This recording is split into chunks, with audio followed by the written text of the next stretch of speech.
So the topic of today's panel is Fintech and gold. So what is Fintech all about? Well, in my mind, it is about applying digital technologies, be that cloud computing, mobile, machine learning, any number of digital technologies that we all read so much about, and applying those to financial services.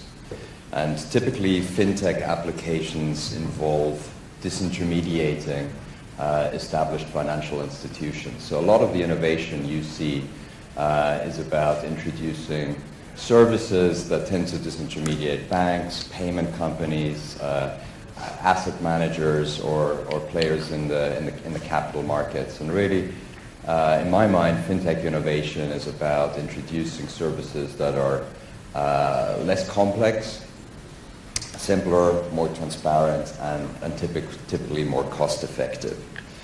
So perhaps one of the greatest opportunities of fintech is to reach new segments. And as we heard in one of the previous discussions, there are vast numbers of people who are at present completely unbanked.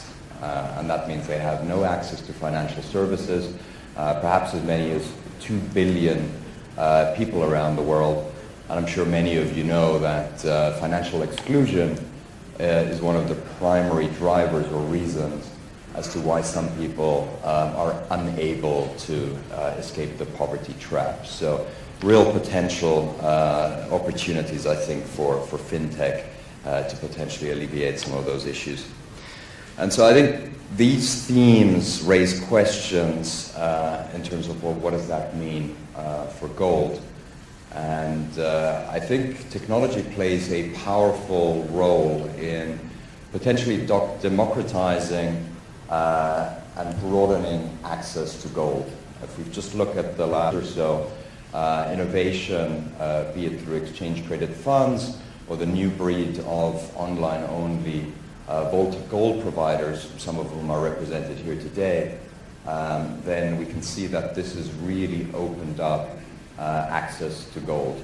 Many of you will know, historically, accessing gold has been quite complex and difficult to understand for many people, and especially storage has always been a bit of a challenge. And what services like these offer the potential for is to provide a much more cost-effective, a simpler, and a more accessible user experience. So before I hand over to the panel, I just want to briefly comment on blockchain, because that's a specific technology I think we've heard mentioned a few times over the last day or so, and I'm sure you read about it all the time. So yeah, blockchain, as most of you will know, essentially is the technology that underpins cryptographic currencies like Bitcoin. Blockchain technology was really popularized through Bitcoin, and really it is a technology that is first and foremost a distributed ledger. It offers distributed data storage through cryptographically secure techniques, and one of the I guess real benefits around that is that it enables data to be stored arguably in a more secure and tamper-proof or immutable fashion. And so we'll hear today about what some of the implications of that are in the investment space, so I'm not going to comment on that specifically, but I'd encourage all of you in the room as an industry to think about the broader applications of blockchain technology. And certainly one of the areas where I think it holds great promise is in essentially making the supply chain for gold more transparent. So there are a number of startup companies looking at this space, not just in gold, but in commodities more generally, and really enabling better tracking of gold provenance, so that you can register gold or other commodities really from mine to consumer and through all the various stages of production and fabrication and refining. So with that, I'll hand over to our first speaker, David Janczewski. The last time I saw David present was 2 weeks ago in New York to an audience of I think 2,000 people, so he's quite the celebrity. And if I could ask you to come up, David. Hi, I'm David. I'm from the Royal Mint, and today I'm delighted to come and be able to speak to you about what the Royal Mint is doing in something that we're terming the 21st century gold standard. But before I get into what we're working on and how we are taking a place or making a place in fintech, I thought it'd be useful just to give a very quick history of the Royal Mint. So the British Royal Mint, I don't know if you know, it's kind of been around forever. So our history goes back to about 900 AD. So you know it's quite old when you have to put AD at the end of it, just to be sure. So we're about 1,100 years old. So it's kind of interesting to think that a company that's 1,100 years old is also still modernising and is thinking about the future. But I would argue and I would contend that the reason that we are 1,100 years old is because of that very fact. You don't get to be around for that long without always being and thinking about how to innovate and how to drive it forward. And so, you know, if you look at our history right the way through until modern time, we've always had this real rich heritage of how do we make things better, how do we improve things. We count Sir Isaac Newton amongst the former CEOs of the Royal Mint. So it's quite nice to think that you've got Sir Isaac Newton as a CEO or former CEO. So how did we get to Royal Mint Gold, and what was it all about? So we actually started investigating something called Bitcoin. Some of you may have heard of Bitcoin. It's probably the early stage of blockchain technology, and we started looking at it back in 2012. At the same time, our physical bullion business was really starting to grow, and it continues to grow today. And as that business was growing, we saw an opportunity to say, actually, there's some real great stuff in the physical market, but there's also an opportunity to make some real improvements, we believe, in some of the underlying capabilities of that market. So we spent a lot of time, we're an age-old business. We don't kind of move things overnight or change our mind very quickly. So, we thought there's something here, but fundamentally, the business opportunity really needed refinement. So you can have an idea, but to take an idea and then turn it into something that is actually of value and is actually something that the market requires and needs takes a bit more time. So we spent quite a number of years thinking about what that looks like. So, so why gold on a blockchain? And Robin talked about blockchain. He gave kind of a very useful summary. I've got a picture later on. I think that'll help. For me, a picture kind of explains things quite clearly. But so I guess first of all, why gold? I mean, probably kind of preaching to a converted audience, I would say, in this one. Okay. So gold's been a store of wealth. For millennia, it's actually been a form of currency for 5,000 years or more easily. It's highly precious today, and it's a standard. Gold is gold is gold. Pretty much wherever you go in the world, it's quite nice to think that the standard of gold is pretty similar, and that's very useful. But we also believe that the market is ripe for innovation. We're all here today because we're going to talk about different ways that we think there are ways to innovate the market, and that thing is we are pressing forward in at least one of those ways in terms of how to innovate in the gold market. But why blockchain?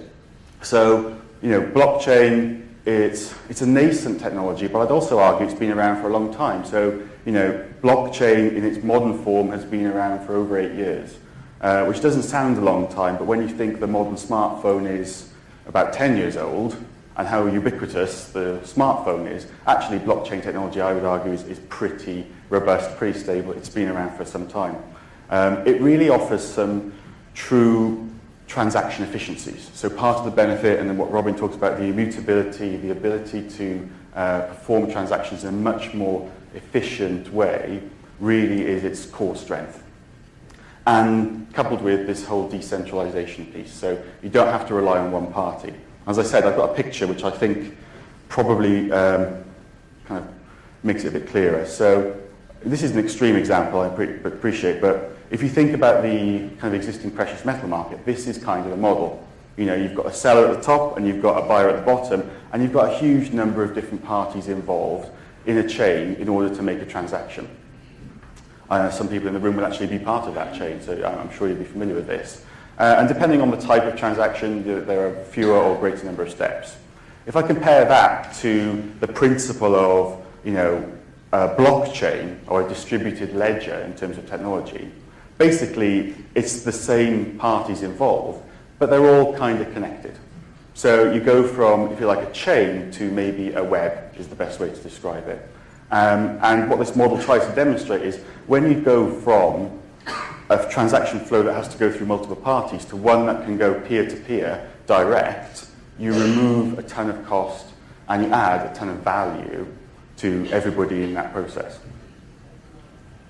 So what is Royal Mint Gold? What is RMG? So what we are putting to market with RMG is, we are offering, using blockchain, direct ownership of physical gold. So anybody who holds RMG owns physical gold. That gold is transferable on a peer-to-peer basis, so you or I could have that transaction, we could transfer value directly without any other need for any other parties involved in that. The Royal Mint is going to actually hold the physical gold in its vault. So if you hold RMG, you have direct title to that asset, direct title to that gold. That gold is going to be stored securely in the Royal Mint's vault. And we'll update the blockchain in near real time in terms of ownership. The big thing that we're able to do because of these technology advances and because of that efficiency is we are then able to offer value right the way through the chain. And that kind of comes through in a big way in terms of there'll be no annual management or storage fees forever for anybody who holds RMG.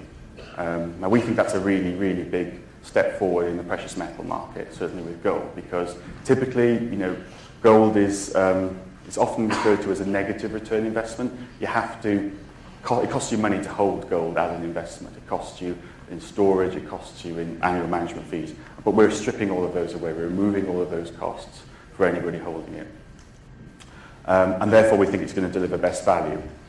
But when we put this to market, we had to spend a lot of time thinking about how we put it to market as well. So from our perspective, it's very important to deliver, high confidence, a real corporate grade blockchain and technology infrastructure. This is not kind of the Wild West. Gold and the investors in gold, need something that gives them assurance and security. And we are putting forward a very broad multi-participant model. So anybody who wants to take part can take part. So this is not about us controlling the market or owning the market. It's about giving an opportunity for other players to come in. And I guess, just in summary, that's where we're at. So we are really at just the beginning of our journey. So, with 1,000 years of history, we are thinking for the long term in the future. So we aren't about, making a fast buck by any means. We're about building something that provides value and infrastructure for the long term. And so today, I guess my kind of open offer invitation to anybody is, we're here to generate participation, generate interest, have more people come and take part in our network. So we will put this product to market, but we believe there are a ton of opportunities for any party, any business to think about how they can add value, build a business, if need be, over the top of what we've got in our infrastructure. So if you have an idea or a potential use for something where gold as a store of value can be transferred instantaneously anywhere in the world to another party with confidence and certainty, we'd love to kind of at least talk to you about what that might look like. So thank you very much, and that's it from me. Great, thanks David. So next up we have Alexei Romanchuk from Copernicus Gold. Ladies and gentlemen, first of all, I'd like to thank the organizer of this event for an opportunity to be here. So let me introduce the Copernicus Gold project. It's a multi-currency platform for buying and selling gold in digital form, which is linked to physical gold bullions. So what is Copernicus Gold and how does it work? We buy real gold bullion from the market. Then we issue digital gold, then we start selling this digital gold to our customers. So at any moment of time, all our digital gold is 100% linked to real gold bullions.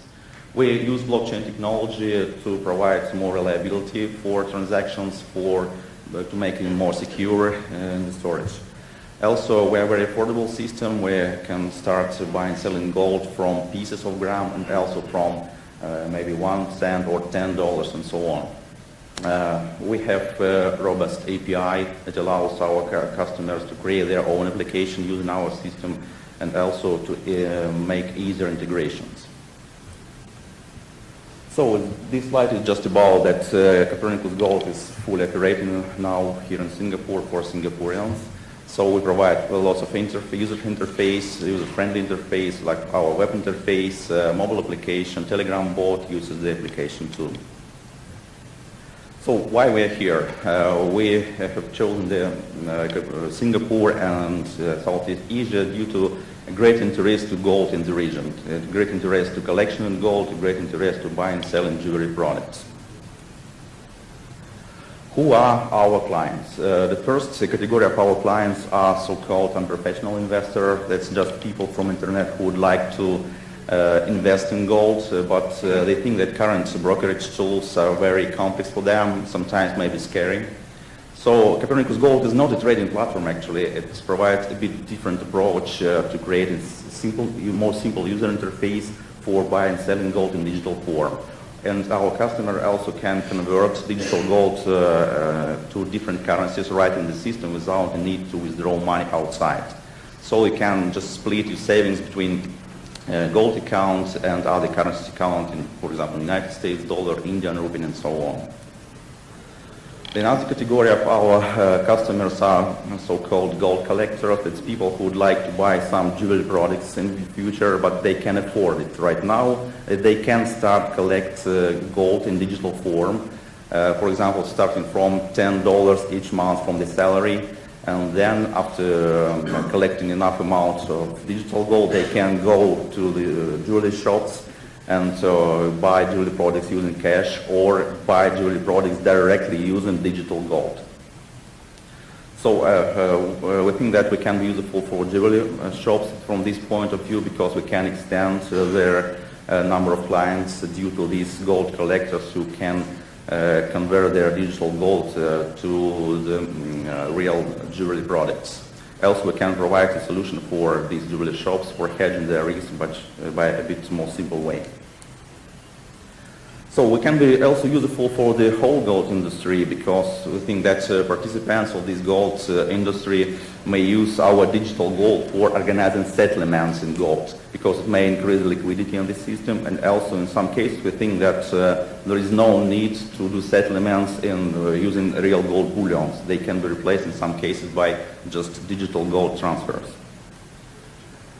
So, if we speak about the whole gold ecosystem, there are currently lots of circulation of gold bullions, money, jewelry products here, and Copernicus Gold may add some additional value to this ecosystem by its digital gold currency that can be used for settlements for gold participants, and also we provide our API.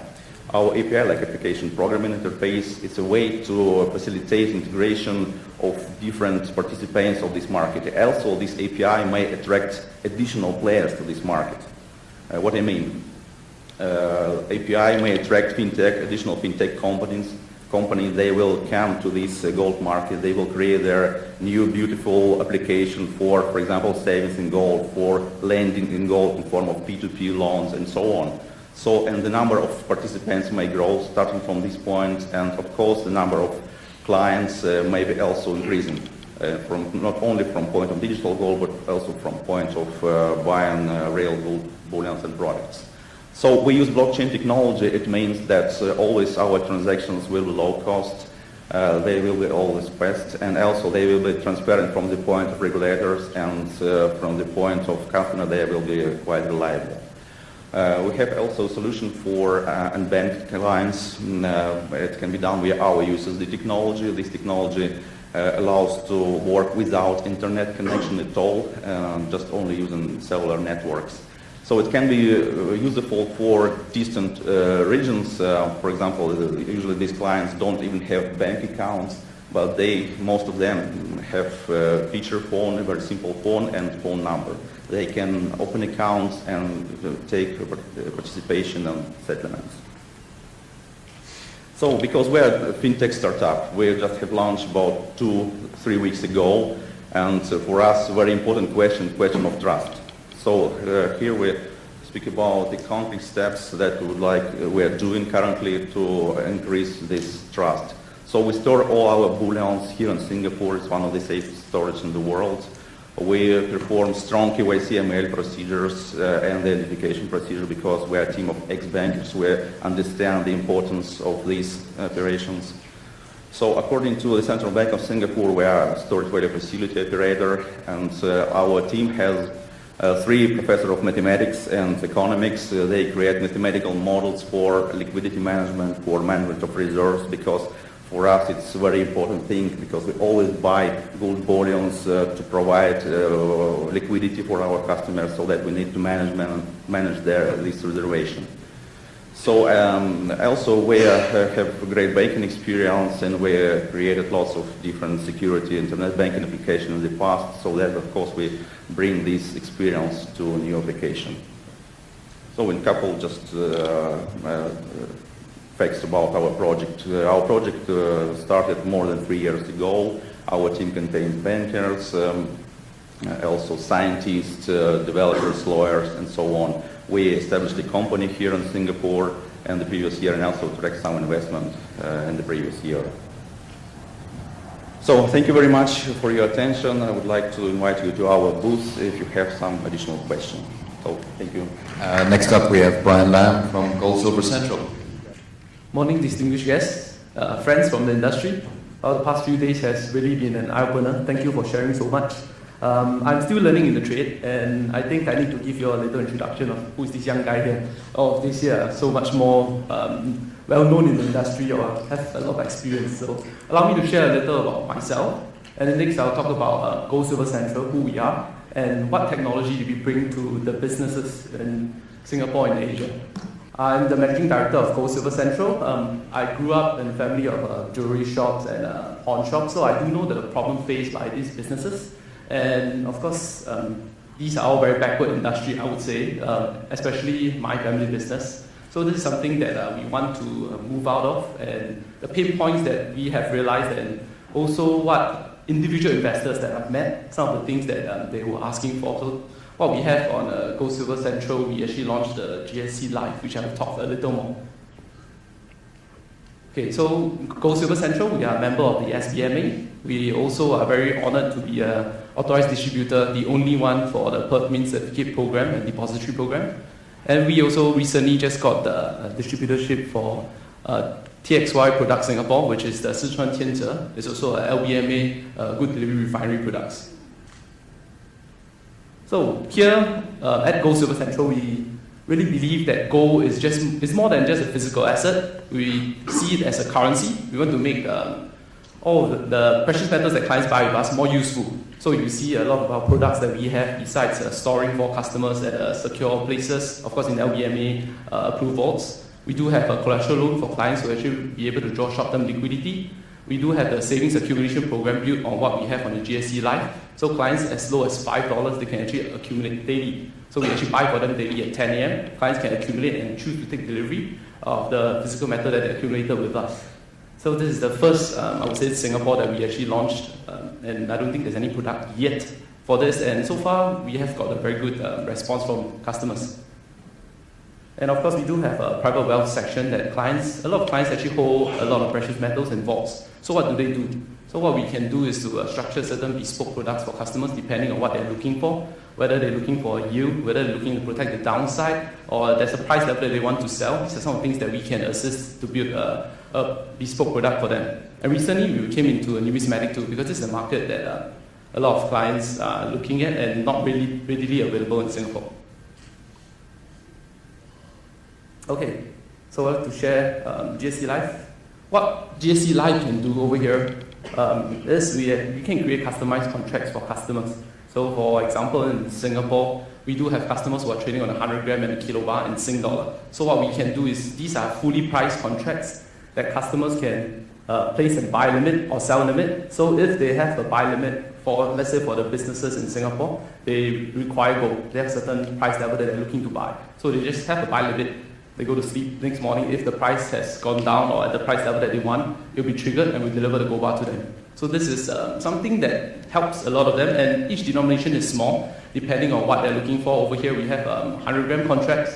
We even have the 0.1 ounce gold contract for customers who want to accumulate slowly over time, because some of them, like students or even just working adults who are looking to accumulate gold. So to make it easy for them, 24 hours, 5 days a week, they can actually just take out the mobile and purchase from us. So we wanted to look for a platform where we want to build something that there is already a network, people are already using it.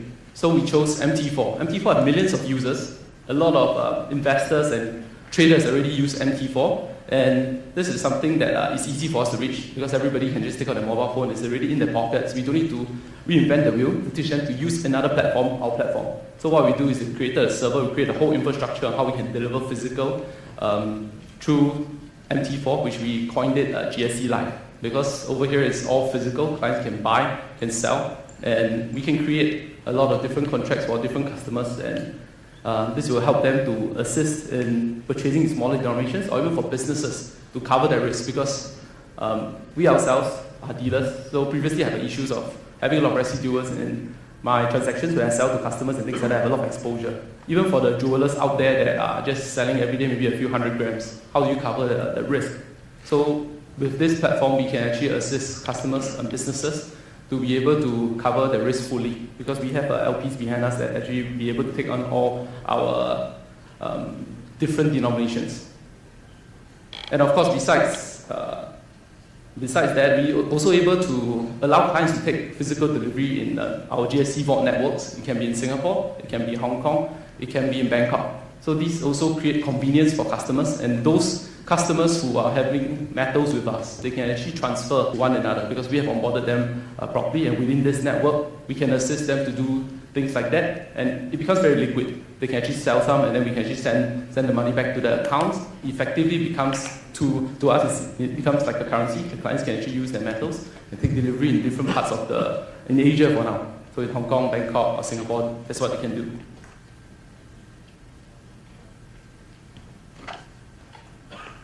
Then we're able to create different contracts in different currencies. Like for now, we have gold in Sing, we have platinum in Sing, we do have in US dollar, we created in Thai baht, we're looking to do in Hong Kong dollar. So these are some of the things that we can do that can assist a lot of businesses around the region to mitigate their risk, and also to trade with us and take delivery in different vaults.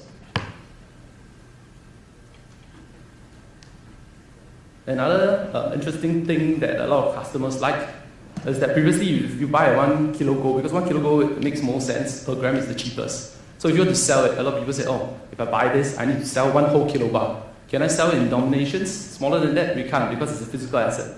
So with this, what we can do is that we can credit the physical kilo bar into our platform. Clients can choose how they want to sell it, whether it be in 1 gram, 0.1 ounce, or things like that. For example, here we have the 10 ounce gold bar. So clients can actually sell it 0.1 ounce each time. And they can effectively sell it 100 times, especially when the price go up and down. So now they can actually trade on the physical gold or precious metals that they have with us.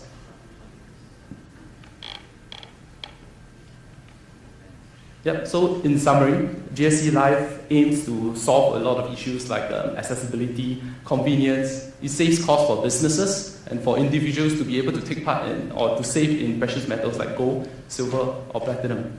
So essentially this is what we have, and hopefully we are always looking to improve what we have, and of course to make precious metals more useful to every one of us here. So thank you, that's all I have. Hello everyone. So, this is my first time at one of these conferences, and it seems like most of us are saying something very similar. So, I won't go into the technical details, and since I'm not a technology person, I probably can't. But I'll be quick, and I think what I try to do is, summarize my presentation in maybe 10 sentences. It'll also help all of us.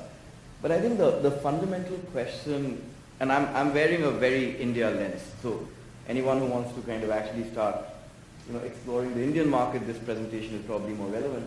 So the question that we all grapple with is that we don't know which sections of India consumes gold, and we don't really know, why Indians consume gold. We have a lot of heuristics. We have the Indian government that strongly believes that the rich people consume gold in India. and we have industry believing it's the poor people who consume gold.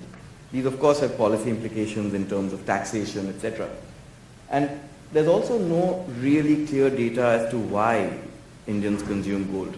And the way I was thinking about this presentation is really about how do we use technology to enhance transparency around what we understand in this market, right? Apart from a kind of macro view that, we don't really know what's going on, the second point is the Indian customer, and this is specific. The Indian customer is slightly is in a tricky place, right? Because they don't know the price of the gold. There are 15 different prices depending on which state you go to. You can get ripped off in multiple levels. We are all aware of all of this. So the question is, how does technology really improve transparency? Can it? Most of us are offering very similar products. We're all thinking of a transparent world where we can get buys and sells happening together, Bitcoin, blockchain, etc., right? But there are three fundamental questions. Will technology enable us to serve our customer better? Will it enable us to understand our customer better? And most importantly, what are the limits to using technology? And I'll spend some time on this because we launched a product about 35 days ago, and by the time I was coming up here, we have about 2.5 million price requests. We've crossed 100,000 customers. We are acquiring customers at about 1,500 a day. So these are large numbers that we are dealing with, and the challenge we are facing as we scale up, and we are scaling up faster than probably every player globally because it's a large country. We are finding very interesting limits to technology, and I think that's important to really know what does it mean when you actually scale up, right? Okay, so anyway, just to a quick backdrop. What we did is we are a refiner. We do not have, in India at least, a very entrenched B2C business, and so our story as MMTC PAMP was a migration from a B2B business to what is beginning to look like a little bit of a B2C business. And so we said, let's try to create a product that solves all the problems for the customer. Let's allow a retail customer in a remote part of India who typically earns, $2 a day, access to gold for 1 rupee, which is 0.0003 grams of gold. Let's give it to this person on his mobile phone 24/7, and let's get delivery and storage and insurance. And none of this is, rocket science. But the interesting thing is we also said, let's make it really transparent. So, our bid-ask spreads are visible. You can see how much you're buying the gold for, how much you're selling it for. And so we did something like this. We tied up with Paytm. Paytm is India's largest wallet. They have 210 million users. They have a lot of offline merchants. And, we kind of kept it simple. What we told Paytm is it's very similar to the Hello Gold model. It's a B2B to C model because we don't know how to deal with the customers too well, and people like Paytm and partners who actually work with the customers understand that very well, right? And so we launched this product, right? And sales kind of started going up through the roof. And then we found some interesting insights, right? So there are some customers we really like. Right? They come and between 10 to 12 a.m. on Friday, without fail, they come and buy some gold or they sell some gold. The next step of this journey is to figure out why do they do this. Is it because of ritual? Is it a religion thing? Is it a geography thing? We have the PIN codes. We can find them, but we still don't know why they're buying. And these are the customers we really like. The second are the guys we find really fascinating, right? They check 30 times and they don't buy, or they buy only once, right? Now, if you were running brick and mortar stores, this would actually be quite painful, right? Now, and what we're trying to figure out is, are they just addicted to their phones, or do they actually, are they actually looking at the price? So we have to run some, we are starting some machine learning, we're trying to do some algos. Again, I did philosophy, I'm not a mathematician, so, sounds like nice words to use in conferences, but we'll try to figure out why this is happening. And the last are the customers we really want to hang out with. So these guys come between 4 to 6 on Fridays, and we're talking about large numbers. So we have about, I don't know, we have about 500,000 customers who rock up between 4 to 6 on Fridays, and they just check prices and they never buy. Our prevalent hypothesis is that these guys are just waiting for the week to get over, and they have nothing better to do, and we have a very nice app, right? Okay, I am being fairly flippant, but the underlying point is the technology is fascinating once you scale up, because you start getting incredible data. And it's interesting more than anything else. It makes it fun to look at this stuff. But also we find out some interesting buying patterns, right? We see people are buying gold on average for $10, and then they are kind of ratcheting it up to about $30, and then they're selling, right? Okay, this is really bad data because, this is like 6 weeks old. We screwed up a whole bunch of different things while launching this pilot. So, some of it is because, our customers, they got a deal that they shouldn't have, so they bought a little more than they should. So there's all of that. But if we get this one right, and this is a collective journey, right, for all of us, remember I said that we don't really know why Indians buy gold, and we are offering them an option to buy, sell, redeem. So we'll hopefully come to some kind of conclusion on that. And lastly, within technology, the point to remember, it's not an app, it's not just blockchain, it's to really go into a scaled up B2C environment. You have to think of technology in a fundamentally holistic manner. We've had to revamp everything. Literally from how we come into work to what we do at work. We've had cyber attacks, we've had system downtimes, we've had inventory management, we have to put in value at risk models. You're familiar with this, but our biggest learning is technology is not on your phone, it's not on your app, it's end to end, and that takes a lot of work.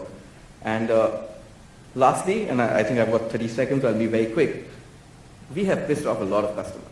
Like when the customers saw the buy price, they loved it because it's, it's one of the best buy prices in the market, and this is the most popular product on India's most popular payments app. When they saw the sell price, they hated it. It's the least popular feature, even though our bid-ask spread is the cheapest in the market. So with transparency comes a whole bunch of challenges that you don't expect. So we are now trying to explain to customers that, look, when you remove the opacity from the markets, you realize what the true cost of transacting in gold is. And a lot of customers in India don't know that. So the interesting challenge is really, we can give the technology, but then we have to spend a lot of time in terms of educating the customers. And I think, that's my presentation for today. Thank you. Okay, so let me start the discussion with perhaps a provocative question. So we're all talking about innovation, and more and more of us are spending more of our time using digital services and using technologies. Do you think there's a potential risk that gold perhaps loses some of its relevance, especially to the next generation? Maybe Arjun, if you want to start with your views on the Indian consumer. Okay, I probably have a contrarian view to this. I think if you think of gold as a savings and investment, gold can be an insurance product, it can be an investment product, or it can be a consumption product. Hard to tell when, but at some point of time, gold as a consumption product will kind of reduce. Gold as a investment product in India will increase because the GDP is growing, and as an insurance product, its role will also reduce as financial sector penetration grows. So one of the 3 features will increase, 2 of the 3 features will reduce. What that means for this, at least this is what I believe. It's not what necessarily even my organization believes, but I think gold over time will play out more and more in financial forms. It will have an impact on the ecosystem, and I'm talking about maybe 10, 20, 30 years out. But I do see as someone who's never bought gold and as someone who'll never probably buy gold unless it's a financial asset, and our kind of surveys, etc., indicate that the role of gold will change. It'll become much more a financial instrument. And you think that services like yours, if you like, kind of refresh the relevance of gold to the next generation by making it more easily accessible? To a degree, right? The product we are providing is a fairly inefficient product from a financial services perspective, right? It's not offering a real trading platform. You can trade on it. It's just expensive. It doesn't offer returns. So ideally, yes, you're right. We can educate the customers on gold, but once we do it, someone who's brighter and smarter should take us out. So that's. Brian, have you got any views on this topic? Yeah, I think most investors or individuals actually hold gold for two main reasons. We classify them as for trading, another one for balance sheet, which is something like what Arjun has mentioned. I think these are two key features. So with technology and how we can bring gold to relevance of today, I think with this will rather be a good thing for more younger people to take part in this and to understand gold more. Because from my generation, I believe that a lot of people more brand conscious. I mean, in Singapore, and for jewelry-wise, I don't see a lot of demand now, and I think gold will go down that route if things are not being changed. So in that sense, I think changing the way we are using gold and also digitizing it, I think will be a much better plus for younger people to look at and to own gold. Okay, so switching gears a little bit. Surely one of the, I guess, biggest differentiator between services such as the ones that you're working on is questions around trust, really, and how you build trust with consumers, with investors, and really build a brand. David, perhaps do you want to comment on that from a Royal Mint perspective and how your existing brand translates to your digital offering? Yeah, I guess we're in a very fortunate position, whether that be related to the heritage of the organisation. We've been making money and securing money forever. So we stand very fortunate in the fact that there's a degree of trust extended to us by the nature of who we are and what we do. That being said, the precious metal market at large is one that is largely distrustful.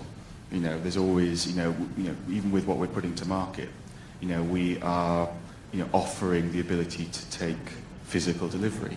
And that's all part of building that trust beyond, you can say the gold's there, everybody does, but there's always rumours and skeptics that will say, oh, it's not really there. And no matter what you do, that's always going to maintain, I think, irrespective of who you are. But I say we stand very lucky, I guess.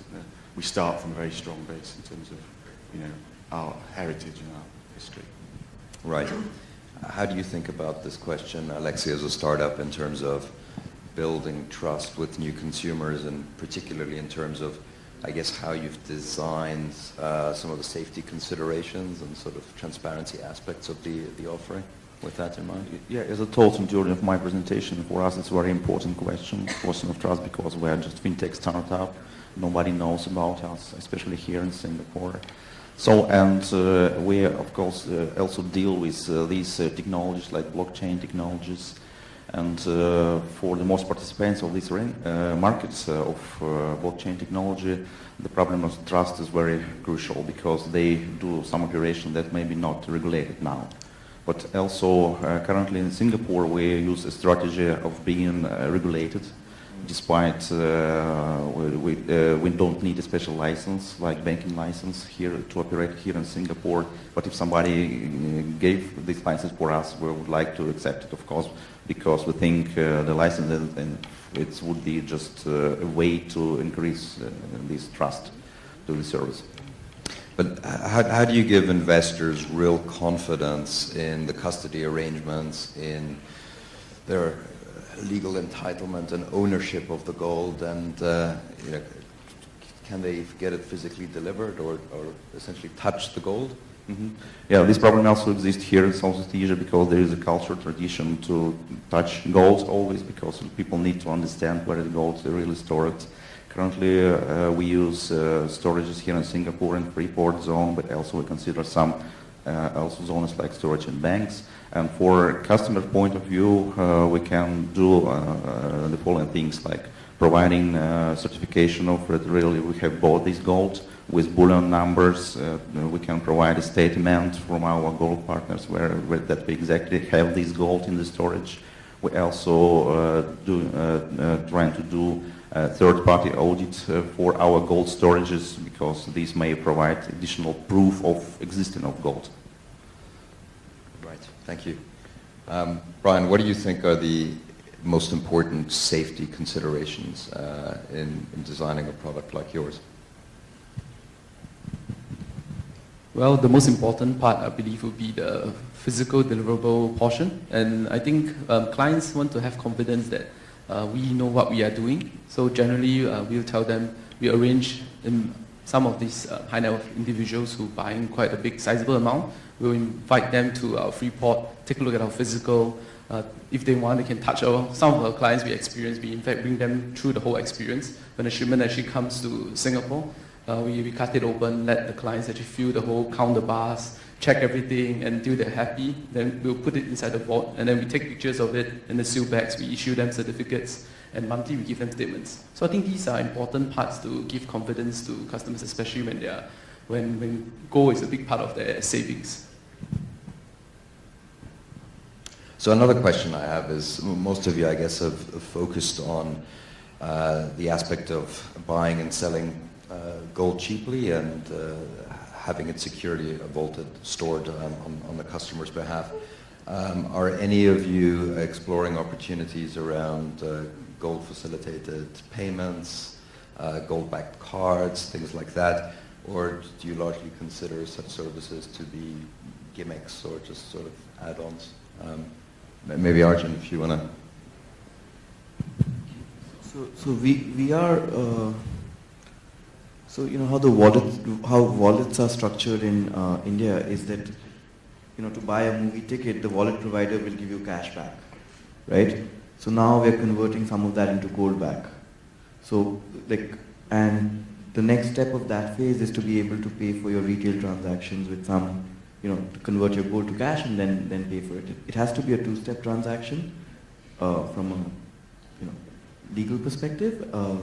But I think the idea is that you can use gold to enable day-to-day retail transactions is the natural next step if you have this kind of access on your mobile phone to a gold, a store of value in gold. But clearly there are costs of transacting in and out of the gold, you know, just the typical frictions of holding physical gold as well. So do you think you'll be able to overcome those so that from a user experience standpoint, gold-based payments are directly competitive with pure digital alternatives? I think the true cost in most of these things is not the transactional element, but the consumer acquisition on one hand and customer service on the other. So at least again with a very narrow emerging market India lens, the challenge, the real cost is not when a person sells his gold and gets cash. The cost is for every 10 customers who does that, we get a call from 2. And the call handling, and you know, you get a million phone calls. And that cost is what will take time to go down, because that's it's a long, steady process of awareness. Thank you. I'll turn to a couple of questions that were submitted by the floor, and please continue to write down questions if you have any. This one's for you, David. How could individual institutions access the RMG ecosystem, and what exactly is CME's role in this configuration? Thanks, Robin. So 2 questions there. So for an institution or an organisation to access the network, they would just come talk to us. We would talk to them about what they want to do, and we would provision them with an account type technology that would allow them to perform transactions, trade, hold RMG. It's relatively straightforward. It takes the form of a very kind of simple web interface. CME's role in this is, we were just talking about it in some way, is, I guess, to provide the on and off ramps, as I would describe it. So how do you trade from fiat currency into gold and back the other way. So they are providing a trading platform, a secondary market trading platform where anybody could come once you have your wallet or account to be able to trade in and trade out of RMGs in multiple currencies. So if I can just kind of pick up on the point you raised on the cards gimmick, or is this something interesting as well? It kind of, for me, comes back to the very first question you asked, which is what's gold's relevance in the future? So for me, up until the middle of the last century, gold was, as well as being a store of wealth, it had utility. It was used every day as a payment mechanism. And the capability, I would say, is there now today to enable that again. We're not talking about something that isn't possible. This is entirely possible right now. The question is there a need for it? I think that's the fundamental. Actually, because there are frictions in terms of costs, but today, whether you use a debit card, a credit card, or even cash, there are still costs associated with a transaction. Cash is broadly the cheapest, but there are still costs associated with physically moving cash in and out of stores. So actually, I think that, for me at least, gold does have an opportunity to play an important part in there. Whether there's adoption and whether the use cases really come through, I think remains to be seen. I think we're all sitting here thinking, well, the opportunity is there. Whether that opportunity turns into reality, time will tell. Let me pick on the whole theme of costs, because it relates to a question that's come from the audience. I mean, how important does everyone think cost really is as a differentiator? I suppose in some ways many of you are trying to drive the costs down to zero, really, because that's one of the benefits that digital technology can hold space.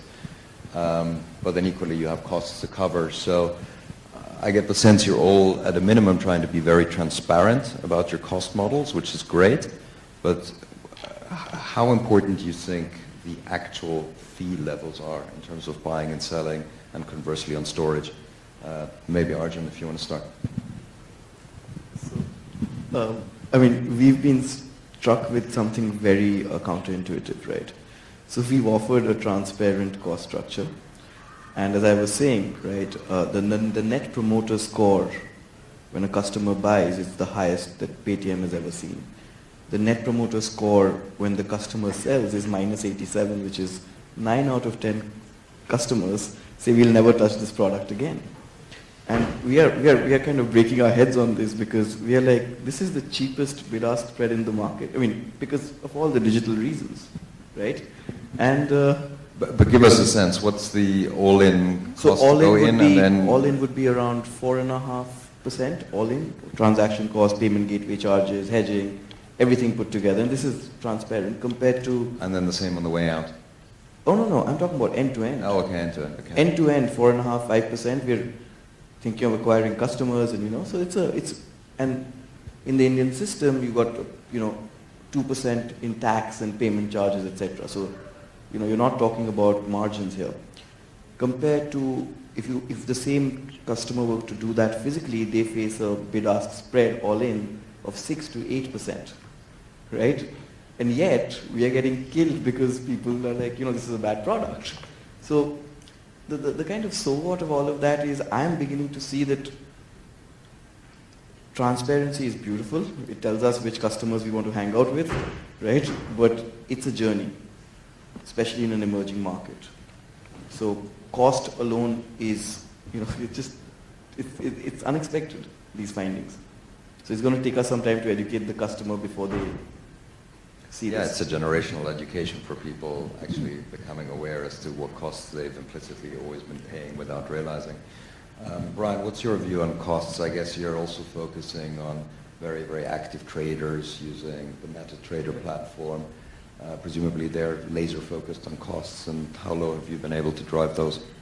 Yeah, for us, we have many different products. I think the main cost that we have is the infrastructure building cost. So in order to have this server, to maintain this server, And for us, we want to have a straight through from the front to back end, so clients have this full experience. And my team, I don't have a big team, so we want to actually minimize costs, because manpower and rental costs is one of the biggest costs that firms have in today's world. So we have to integrate everything from the front. So I think that it costs us a lot to just build this infrastructure and continue to improve it. Like just now you mentioned about having a wallet. We in fact have our savings program that has a ledger that clients can have a currency and fully paid gold in grams. So this is one of our steps that how we can actually make use of the safe gold, that safe precious metals that clients have with us. So I think these are the infrastructures that we want to give additional security and also clients confidence. So when actually they log in their phone, they know that they have these items and fully paid gold and cash with us in this account. So I think this is the part that will cost us more, because as we build more with this technology in today's world, we need to have, we are not programmers, so these are also costly. The time taken and time to market, these are some of the costs that we face, not so much of the transaction cost. Okay, we need to wrap up soon, so I'll ask a final question, unless there are any from the floor. My name is Bo Tiong, Mileage Communications. I'm not in the gold industry business. I'm just airing my thoughts as a possible potential investor. Here is my misgiving. I used to work in a bank. The biggest fear we have is the run of the bank. So assuming there's a crisis, what are your thoughts about coping with people rushing to your organization to withdraw physical gold? Considering I heard some of you have storage overseas, there's also paper gold, digital gold, but the guy wants to claim that in physical gold. What measures have you got in place to cope with this? Because in the case of banks, we have the MBS, backing up, with bringing in the currency. Do you have somebody behind you to help you out, when there's a shortage of physical gold, there's a rush for such a demand? David, what happens when the stampede of people comes racing towards Wales? Yeah, thank you for the question. It's an interesting one. We think about it quite a bit. Whether it ever becomes a reality, we have to wait and see. I guess we're a vaulter, but we're also a precious metal manufacturer. So, we're offering physical delivery against our product right the way down to 1 gram of gold. So for us, should that scenario happen, there would be some sort of lag while we converted the vaulted gold into, actual consumable volumes. We're holding it in large London 400-ounce bar form for efficiency purposes. But in practice, it would be a case of turning that into a bar or a coin and then issuing delivery. It's, I don't think it's any more complex than that.